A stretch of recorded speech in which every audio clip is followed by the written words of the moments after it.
to another episode of Professional Spotlight. I'm Pallavi Sharma, Director of PR and Social Media at Girls in Tech Minneapolis, and our guest for today is Meghan Hermann.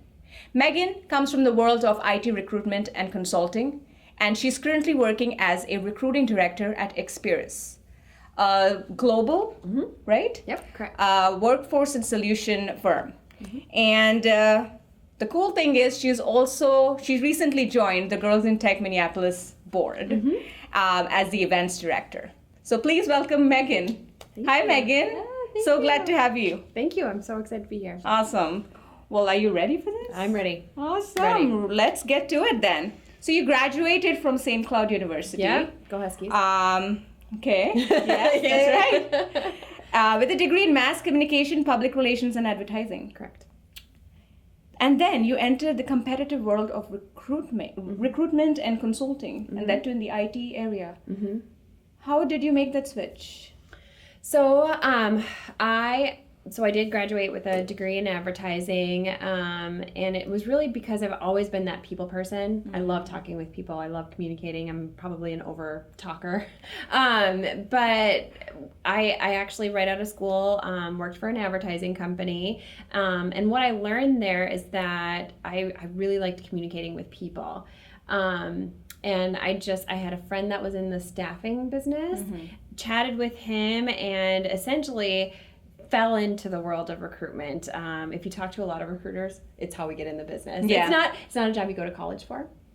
And I did that for quite a while. I mean, I recruited everything from window washers to executives with Fortune 10 companies. So with my first job in recruitment, one of the things I also recruited on was IT and technology. And I just found this, it's really interesting because it's ever changing. It's constantly moving. This world, and it's so large that, I mean, IT is just an entire world to itself. And so I loved that. I loved every day is different. Yeah, and the fact you're meeting so many smart people every day. And a lot smarter than me. Come on, no. It's great. It's just different skill set, right? Yeah, right. Yes. So how were you able to, what qualities that you're a people's person, so that's huge. But even the fact that you're able to put yourself out there and, go into a field that you did not have that background for, that's fantastic. I mean, you were able to do that. A lot of people have that, trepidation a little bit. Yes, exactly. And I mean, it's just, you just got to go for it. Yeah. And that's what I did. Figure it out. Yeah. Yeah. I mean, I'm not a developer.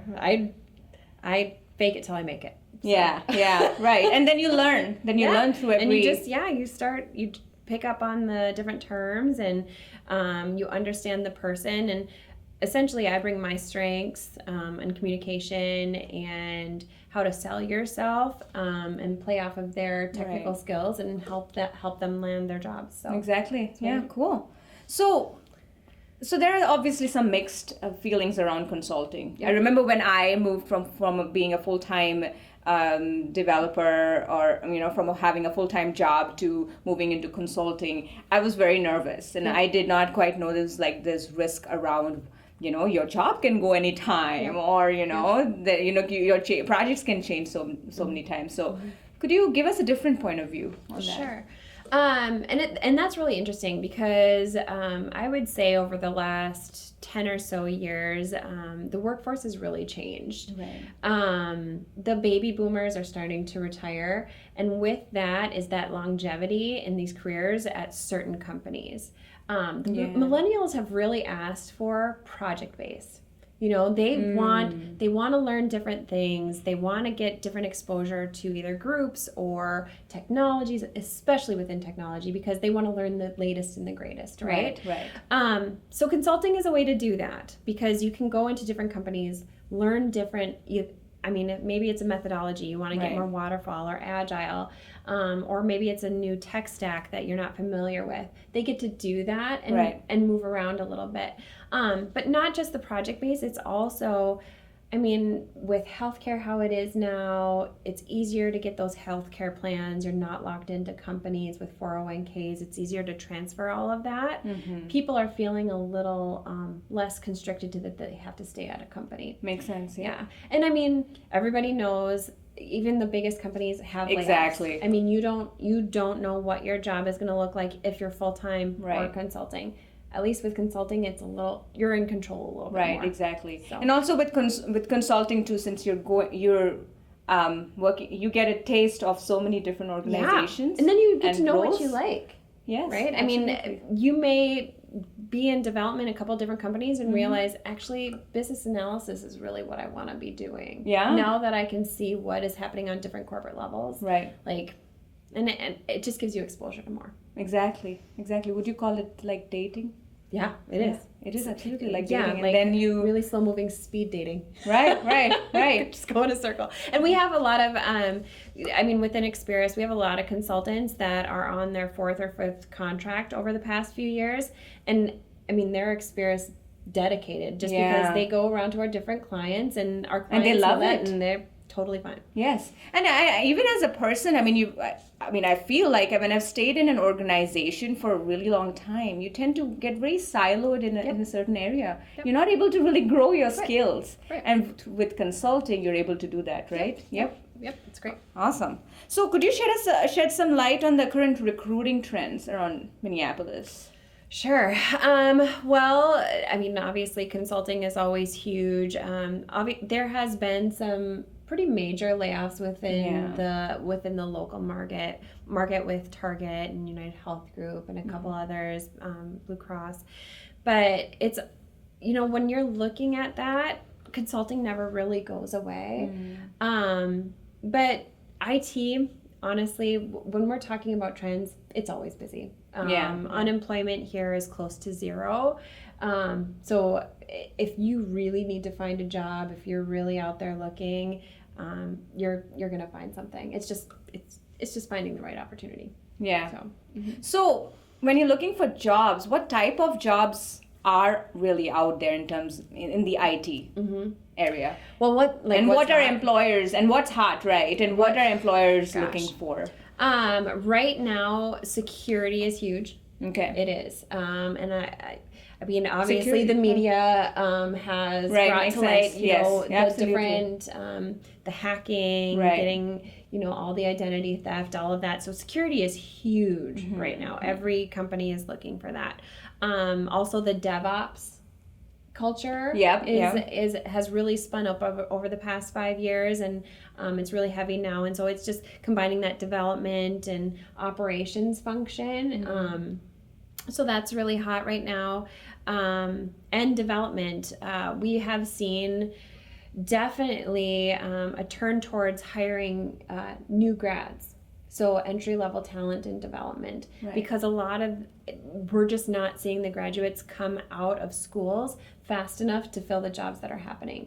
Because like I mentioned, technology changes so fast that people aren't going into the field as quickly as we need them to. So a lot of companies are turning to new graduates so that they can teach them the skills and grow them internally, which is really cool. Cool. Yeah. So say if I'm looking for, hypothetically, I'm looking for my first programming job. I'm trying to get into the coding area, and I'm trying to prep for an interview. Yeah. What would your advice be for me?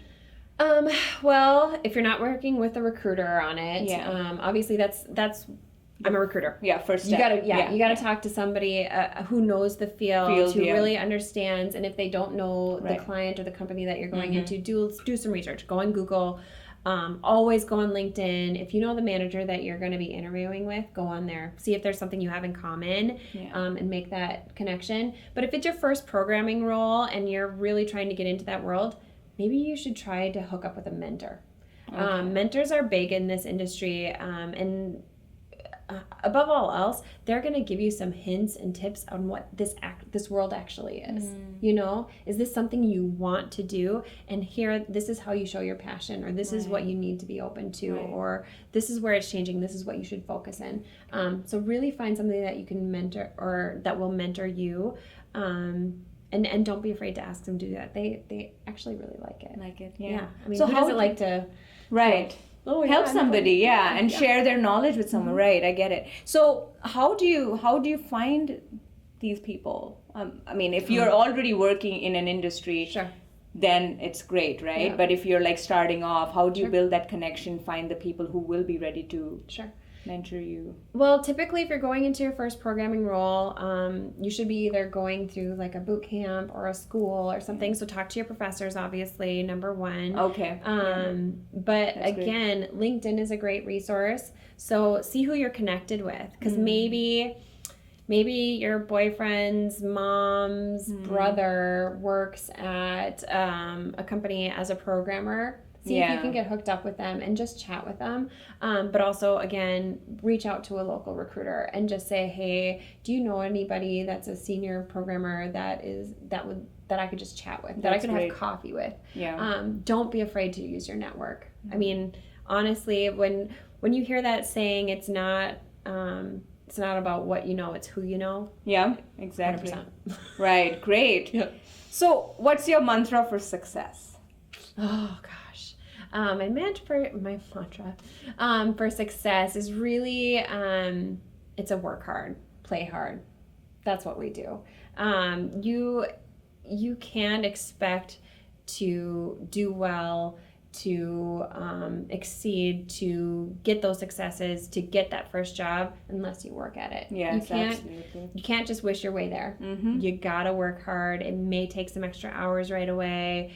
You may have to be the first one in the office. You may be the last one to leave, but it will pay off. So work hard. Great. That's a great advice. Yeah. Any last words for our members? Well, one of the things that I would say is just don't be afraid. Don't be afraid to fail. Don't be afraid to ask for help. Don't be afraid to just jump in wholeheartedly and just get it. We're here to help you succeed. There's a lot of support out there. You just gotta ask for it. Just don't be afraid to do that. Awesome. Yeah. Well, Meghan, it was great chatting with you today. Thank you so much for your time. Of course. And great, and thank you all for joining us today for another episode of Professional Spotlight. Thanks to Experis for providing us a space today, and big thanks to Jennifer Wewerling for editing and actually shooting the video too. And please don't forget to visit our website at www.gitmsp.org, and don't forget to sign up for a newsletter. See you later. Take care. Bye.